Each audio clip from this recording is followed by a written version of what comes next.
Bonjour et bienvenue dans le podcast Au cœur du sens.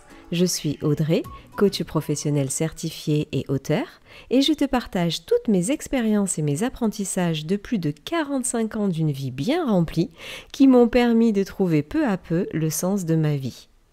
Et pour l'épisode de cette semaine, j'avais envie de te partager un peu ma vie de coach et d'aborder le sujet de l'adolescence. Alors, j'ai envie de te dire que même si tu n'as pas d'ado, tu peux rester. Car au pire, ça va peut-être parler à ton ado intérieur. Tu sais, on parle souvent de l'enfant intérieur, mais l'ado intérieur, il est là aussi. Et puis si tu es en voiture, ça évite de changer de podcast, parce qu'en conduisant, il faut rester concentré. Bon, toute plaisanterie mise à part, l'adolescence, c'est un sujet qui me passionne. Et j'avais envie de te partager ce que j'ai pu observer en termes d'accompagnement et de compréhension. Car tu sais que j'adore comprendre les choses, pour mieux les vivre. Et comme à la rentrée, là, j'ai décidé de me consacrer au burn-out des adolescents, je trouve ça très très intéressant. Et puis, voilà, je voulais te partager le sujet de l'adolescence. Alors déjà, pour situer l'adolescence, c'est en gros pour moi entre 12 et 17 ans. Alors oui, la période, elle semble plus étendue qu'avant. Mais il faut dire que la vie, elle évolue et que les enfants d'aujourd'hui ont des vies totalement différentes. En 2025, par rapport à mon époque, ça fait franchement vieille bique, mais parler comme ça en disant « à mon époque, vous voyez ?» Mais c'est vrai, en fait, personnellement, moi j'ai été ado plus vers 14 ans, tu vois. Mais du coup, 12-17 aujourd'hui, donc c'est de la 5e à la terminale, c'est une longue période de vie, une sacrée longue période. Mais en fait, c'est ça, l'adolescence aujourd'hui. Tout au long de l'épisode, je vais te prendre une image que j'adore utiliser, c'est celle du parc d'attractions. La vie, pour moi, c'est un grand parc d'attractions, tu vois, c'est un grand jeu. Et un adolescent, il est où ? Il est dans l'attraction que beaucoup de quarantenaires comme moi ne pratiquent plus sous prétexte que ça fait mal aux vertèbres, c'est le roller coaster, les montagnes russes. Ouais, un ado, c'est là-dedans, parce que émotionnellement, c'est je t'aime et je te hais en 3 secondes chrono. C'est la vie est magnifique quand ils sont au sommet, mais j'ai plus envie de vivre quand ils sont dans la descente vertigineuse. Ça fait trop peur. Du coup, pendant toutes ces années, l'ado, il est dans cette attraction. Alors attention, il existe peut-être des ados qui sont à la pêche au canard, tout mignons, tout gentils et tout calmes. Et franchement, je le souhaite, hein. Alors quoique. Je le souhaite pas vraiment en fait quand je réfléchis, parce que quand tu apprends comment marchent les montagnes russes de ton ado, comment il fonctionne son manège, je trouve que c'est une magnifique période. Alors, comme j'aime les épisodes courts, je vais pas rentrer dans le détail de tout ce qui est métabolique et émotion. Au niveau des émotions, tu peux retrouver en début de podcast, j'ai expliqué les émotions, la colère, la tristesse. Et en fait, les émotions, ce qu'il faut savoir chez un ado, c'est qu'elles sont décuplées. Les émotions ont vraiment une emprise sur les ados. Et je trouve ça super intéressant parce que, en fait, il faut savoir qu'une colère chez un ado, c'est pas simplement un coup de gueule. C'est vraiment une révolte, une mutinerie, une envie de péter la baraque, tu vois. Et pareil pour la tristesse. C'est pas je pleure et quand je vois une mouche, je rigole. Tu sais, quand ils sont enfants. Non, non, c'est vraiment un trou, c'est un gouffre, c'est un néant, une tristesse pour un ado. Et alors, si j'avais envie de te parler du sujet, c'est parce que, en fait, j'en ai marre d'entendre les parents crier sur leurs ados et de les traiter de feignants, de mythos, et j'en passe. Et j'ai envie de leur dire, oh, rappelle-toi ton premier chagrin d'amour. Rappelle-toi comment ça se passait dans ton corps, dans ta tête.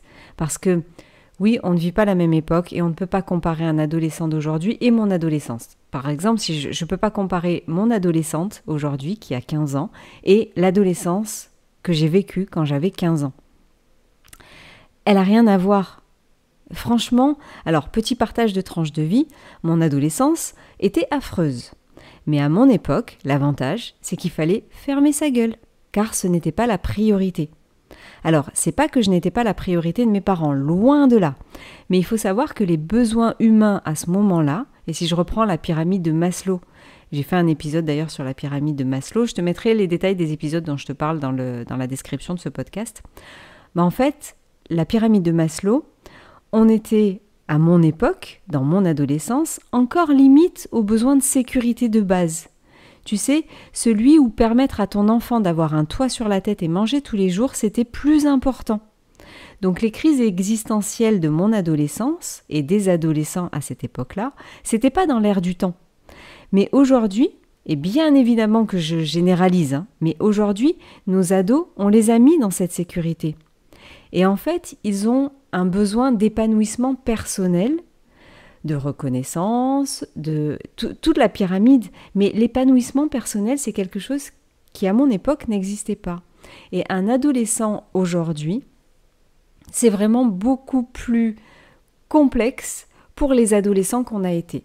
Parce que nous, on n'avait pas le droit. On n'avait pas le droit de pleurer et de dire que ça allait pas parce que Micheline nous avait dit qu'on était mal habillés. C'était pas important à l'époque. Mais aujourd'hui, si tu as un adolescent ou si tu connais des adolescents, c'est quelque chose qui est fondamental dans leur univers. Et pour moi, un adolescent, il a juste, c'est très facile à dire, mais il a besoin d'être écouté. Il a juste besoin d'être écouté. Il n'a pas besoin de nos sermons. Il n'a pas besoin de s'entendre dire que comment ça, elle t'a dit que tu étais mal habillée, mais c'est pas vrai. Et c'est tout. Non, c'est plus profond, c'est plus déchirant pour un ado. Le côté émotionnel d'un adolescent, il est surchargé. Et là où je reprends en fait souvent en coaching avec les parents, je leur explique les montagnes russes. Pourquoi ? C'est parce qu'il faut savoir que il est dans son manège, ton ado, mais que toi, tu peux y monter dans son manège pour essayer de le comprendre. Mais souvent, t'es pas dans le bon wagon. Et lui, quand il va être en haut de son roller coaster, toi, tu vas être peut-être en bas. Et c'est ce qui crée beaucoup de problèmes de communication. C'est que ça va trop vite. Il est en haut, il est en bas, toi t'es en bas, il est en haut. On n'arrive pas à se comprendre. Et ce que j'invite à faire aux parents, souvent, c'est descendre du manège. Descends. Observe-le. Observe-le quand il monte, observe-le quand il descend, observe-le quand il a peur, observe-le quand il est en joie. Et surtout, ne crois pas que tu vas pouvoir le suivre. Ne crois pas que tu vas pouvoir suivre son rythme. Parce que, alors, il y a beaucoup de choses. Il faut savoir aussi que quand les adolescents font ce qu'on appelle leur crise, une crise, aujourd'hui, c'est très connoté crise d'adolescent, caprice. Mais en fait, une crise, c'est simplement passage d'un état à un autre. Donc, quand ton ado fait sa crise d'adolescence, souvent, toi, en tant qu'adulte, tu fais ta crise de la quarantaine, de la cinquantaine, en général pas de la trentaine, mais toi aussi, tu es en crise parce que tu passes d'une époque à une autre. Donc, les deux crises mis bout à bout, ça crée des gros problèmes de communication. Et l'adolescence aujourd'hui, franchement, ouais, j'en ai marre qu'on dise que les adolescents sont des feignants, que les adolescents, ils veulent rien faire, qu'il y a beaucoup d'explications. Et ne généralise pas ton ado. Essaye d'écouter ton ado. Ah, ça m'énerve parce que ça fait un peu donneuse de leçons, ce que je suis en train de te dire. C'est pas du tout le but de cet épisode de podcast. Je voulais sensibiliser sur l'adolescent et ses souffrances.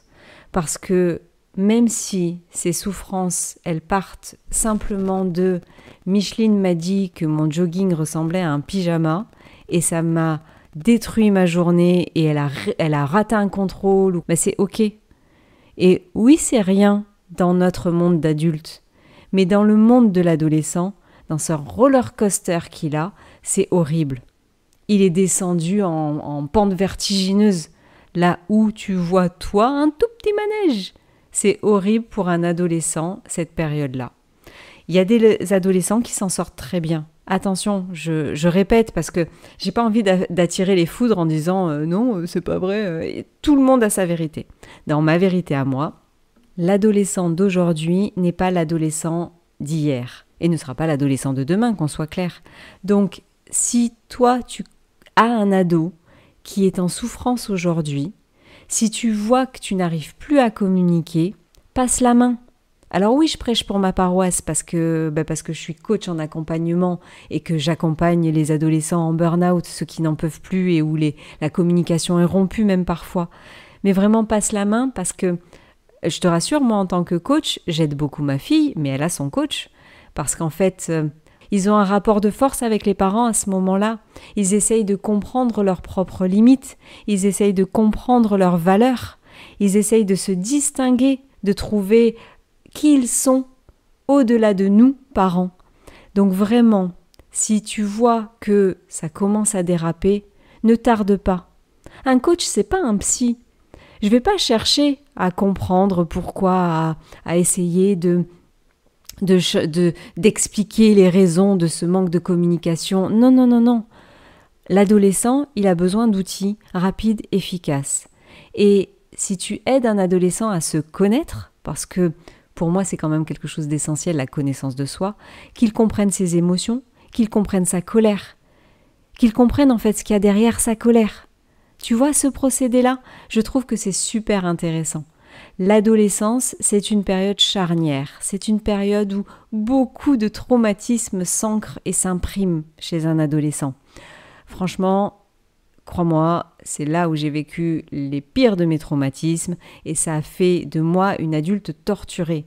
Donc oui, je suis pour qu'on aide les adolescents et qu'on arrête de les blâmer. Alors oui, ils sont chiants, oui, ils sont râleurs. Mais ça s'explique aussi neurologiquement. Tu sais, quand on dit qu'un adolescent, il est vautré sur le canapé, il faut savoir qu'un adolescent, il a le centre du corps qui n'est pas placé au bon endroit. Il est en train de trouver son centre. Il est en train physiquement de changer. Je me rappelle trop, alors partage de vie, attention, lui dites pas que j'ai dit ça, mais quand ma fille a commencé à avoir de la poitrine et qu'elle se tapait de partout, parce qu'elle n'avait pas l'habitude de ça. Elle connaissait pas.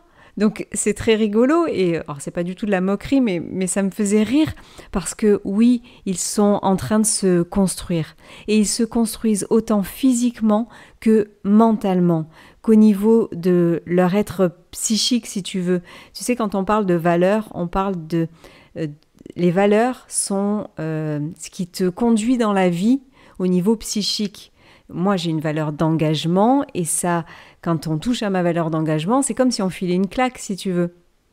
Et en fait, l'ado, c'est la période de l'adolescence, donc 12-17, parfois avant, parfois après, parfois plus court, parfois... Mais il y a une période où en fait, ils ont besoin, les adolescents, de se construire.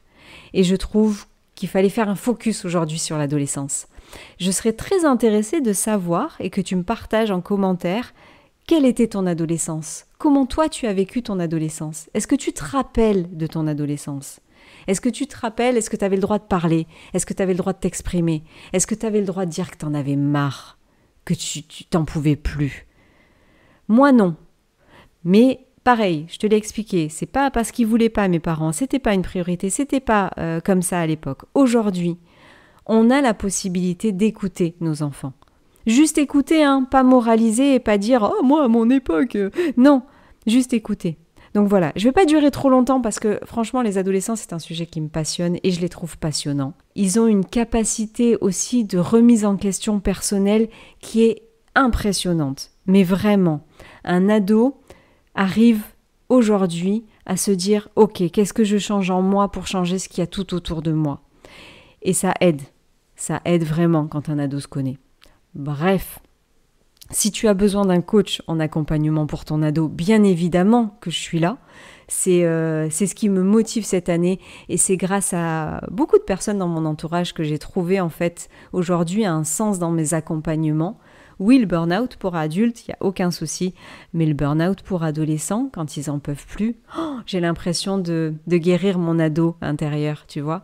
Donc voilà, n'hésite surtout pas. N'hésite vraiment pas à me partager en commentaire si jamais tu as, toi, ton adolescence, c'était quoi? Et si tu as un adolescent où tu as besoin de partager, n'hésite surtout pas. N'hésite pas à partager ce podcast si tu connais un parent d'adolescent qui est en souffrance. Et puis, je vais arrêter là parce que ça fait un long épisode. Donc, je te souhaite une bonne journée ou une bonne soirée. Et je te dis à la semaine prochaine pour un nouvel épisode.